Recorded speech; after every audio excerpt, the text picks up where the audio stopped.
Hi again. So just a little bit of continuation on reactions to hysterectomy. Oh, this is embarrassing. Will you have sex again? Of course.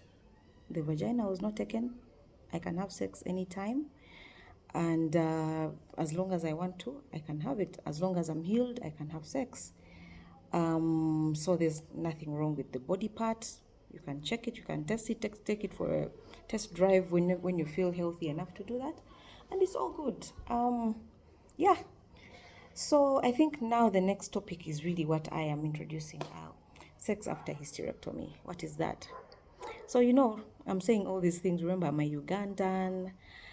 We are supposed to be mindful and demure. We're not supposed to talk about sex in public.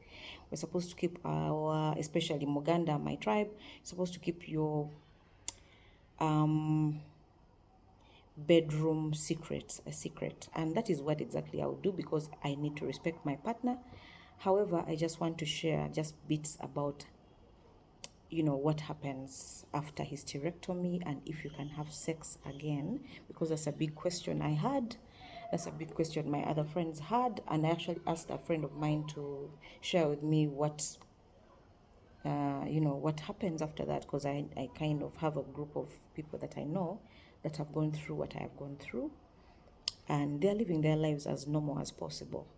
So after hysterectomy, yes, I was afraid of having sex because I didn't know what to expect. I did not want anybody to look at my, bits and pieces down there.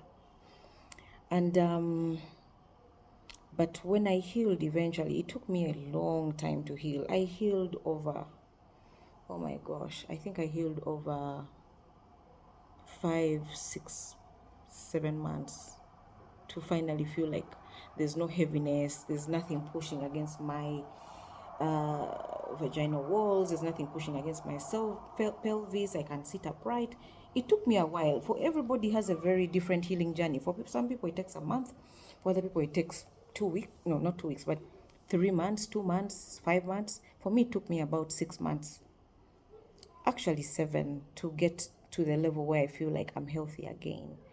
So my last surgery was in early January and 2024, and I only got to feel like I am okay, like my body was okay, my abdomen was okay. Uh, in July, August, actually, September 2024. So it took me over 8 months to get back to normal. I used to feel a heaviness. I couldn't drive for a long time. I couldn't sit for a long time. Listen to your body and decide what is best for your body. So that is the advice I'd give every lady. Listen to your body and decide what is best for your body. For me at the time, my body was not in position to have sex. So I gave it the grace. I gave myself the grace to wait until I was ready. Yeah. Yes, the first sexual encounter was very scary for me. I didn't know if I was going to have lubrication, what it was going to be like. I mean, what was the female body part going to be like, and all that. But it was normal. It was okay. It was fine. It was good. It was not. Because I had a lot of apprehension in the background. Of course, it was not the usual. Good sex, exciting sex, but it was good sex enough for me to know that my body was working and my equipment was in good shape and I had nothing to fear, and there's not going to be any penetration into the abdomen. Everything is nicely tucked in and sealed. So it remains as it is. So do not fear to have sex, but take yourself gently and ensure that your partner is aware of what happened to you, the surgery you had, so that they can also handle you gently until you're comfortable enough to do it, so to speak. But yeah, it is possible, it can be done. The only thing is that you will not get pregnant. And I don't know about other people, but for me that is such good news. Good news in terms of by the fact that not necessarily good news. I think I should go back on that. I could have wanted to have more kids years earlier, but that was not to be. I had the kids that I had, and I'm very happy with them. And I also have many children from my heart who are not from my stomach, but from my heart, which is cool. Yeah, if you wanted to have kids and then the hysterectomy was done, then of course, yeah, it's kind of not okay to know that you're having sex but you can never get pregnant. But for me, having to go through my periods, tick. Not having to go to worry about pregnancy, just amazing. Yeah. So in the next video, I know you are going to be asking questions about what is the experience. I'm not going to go into details of what the experience is like, but maybe before I go, I just want to discuss a little bit more about what happens after hysterectomy that becomes, you get into menopause immediately. Even if you're left with 5 years, 8 years to get into menopause, it happens immediately. For me, it happened about 3-4 weeks later. For other people, it happens, at different times. But for me, it happened as soon as I, 3-4 weeks later after my last surgery. So, sex after menopause, that is a big topic on its own. But what I will say is that you need to understand that when you go into menopause, and this is something I learned from a doctor recently, you could end up having a bit of uncomfortable, painful sex.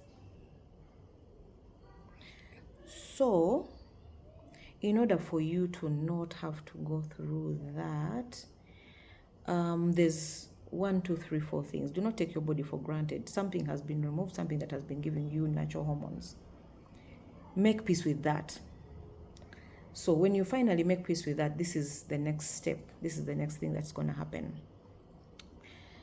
The uterus, if it's not, the vagina canal where we have sex, if it's not used regularly, or actually if it's in menopause, the walls will become a little bit thinner, and sometimes you'll end up having a bit of pain. Some people will have a bit of pain, some people will not have no pain at all, some people will have a lot of pain having intercourse.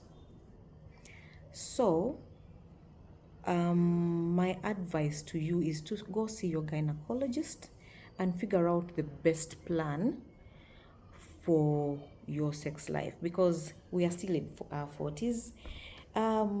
As I said, this is the start of a very exciting phase in our lives, so there's no reason why you should stop having, enjoying some of the things that we enjoy in life: good food, good friendships, good sex, good music, going to church and having a nice spiritual experience, spending time with your loved ones, enjoying time with with the children, having laughs with your children, cooking with your children. Those are the joys of life. You need to continue to enjoy the joys of life.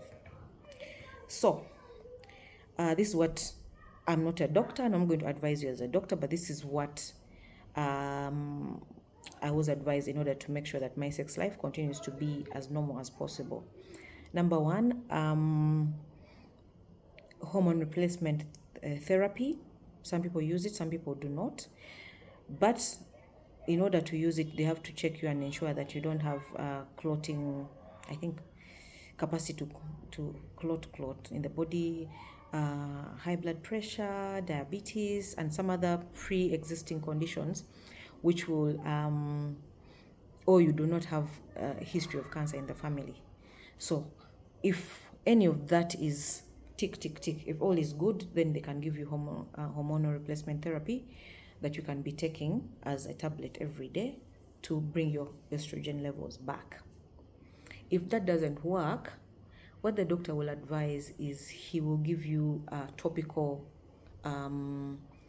estrogen that you can insert into your lady parts, at intervals that the doctor has said, and this will keep your estrogen levels okay. It will keep your vaginal walls intact and flexible, and it will keep your fluids flowing. Otherwise, if that doesn't work and your fluids seem to be refusing to flow, Ugandans like water and stuff. I'm not going to go into that. But my advice would be to ensure that you take a lot of okra water, because this okra water kind of mimics the fluids in the body, and it also helps with the bones and the joints. It also helps with the heart and the digestive system. It also has some vitamin C that supports the collagen. So take a lot of okra water. Take some supplements that have magnesium, zinc, and calcium. But I'm not a doctor, so go to a doctor to prescribe, because everybody's body reacts in a different way. Also, pick up some menopause supplements that can help your body to remain as balanced as possible. Eat a lot of green leafy vegetables. Eat a lot of protein, and also any food that mimics estrogen, like soy. Have a lot of that. Flax seeds, chia seeds, sesame, and also do a lot of exercise and walking, so that the body feels like we're not dead, we are still alive, and we can still thrive. So that's it for me. If you have any questions around, again, sex after hysterectomy and menopause, my email is there. You can reach out to me and we can have a discussion one-on-one. But that is it for now. Please subscribe. Let a lot of ladies, let this be this place where the ladies can discuss and have a nice conversation around what's going on in our lives. I know that in our cultures, especially in Uganda, in Buganda, it's taboo to talk about certain things. But as I said, this is 40, and I decide what I want to say and what I don't want to say, as long as I do not harm anyone and embarrass anybody in my life, and keep the relationships intact. That's what I will do. So this conversation is really going to be about my experience, and I will make sure that everybody else's experiences are kept private, unless they choose to share. Thank you so much. Again, this is Anne at Anne's Sweet Fory Adventures. This Sweet Fory came as a name from my former colleagues, because I used to enjoy life regardless of whether I was 40 or 39 or whatever. So it became a thing. So I decided to use this as my YouTube channel name. So the guys who decided to nickname me Sweet Fory, now you know that I appreciate you, and the fact that you enjoyed life with me. So my dear Sweet Fories and above, I am looking forward to seeing you in the next video, which is going to be about menopause symptoms and what to do when you have menopause symptoms, especially in Uganda, because in Uganda you have to ask questions. You have to have a doctor that talks to you, and you have to be candid enough to ask these questions. Otherwise you'll be wondering what's going on with you. Am I dying? What's happening? The panic, the fear, all that is not something that you need to go through.